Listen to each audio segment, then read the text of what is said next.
With foreign aid now streaming into the typhoon-hit Philippines, President Benigno Aquino is moving to defend his government's response to the crisis. He visited Ground Zero and called for patience, saying affected areas were very spread out. As Filipinos around the world hold services for their compatriots, China says it's finally ready to send medical teams to the Philippines. Its earlier pledges were criticized as meager given its economic power. For these children who have barely had anything to eat since the typhoon, this must have been the best treat ever. The people are really desperate. I haven't seen anybody this hungry before. And bring the food in and be directly there handing them the food and seeing the look in their faces. Compared to anything else we do, this is by far, I would say, tops. And across remote parts of the central Philippines, hungry survivors are mobbing U.S. military helicopters carrying desperately needed aid. They're making dozens of sorties from the USS George Washington aircraft carrier and its fleet. At one point, the airspace was so busy that American commanders controlling air traffic had to turn away at least 2 Philippine planes carrying supplies. And as President Benigno Aquino visited several typhoon-hit areas, including Tacloban, he once again pointed out that storm preparations by local authorities had fallen short.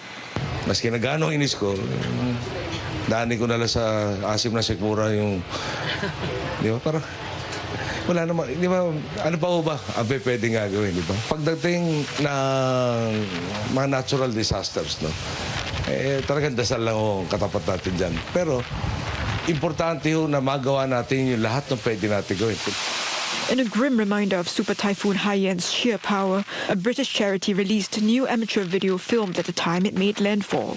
The resulting storm surge destroyed much of what was already a poor region. And while hundreds of evacuees from Tacloban have made it to Manila, the ones left behind are at the ends of their tether. It's like hell. 3 nights without sleep. Makes me feel sick, very sick, and disoriented. Will you face another night if you don't get on the plane today? I might blow up my mind. We cannot eat, we can even drink water, no water. And then seldom that I can see the government serving us now, no, only the foreigner. I received this morning 1 crackers and also the mineral water. But help never came for at least one baby at this chapel, which doubles as an intensive care unit for infants. Ever since she was born 3 days ago, her parents have had to pump oxygen by hand into her lungs. But their baby's heartbeat stopped at last, a few hours after these pictures were filmed. And as survivors flocked to Sunday Mass at ruined churches, the Empire State Building lit up with the Philippines' national colors in a show of solidarity half a world away.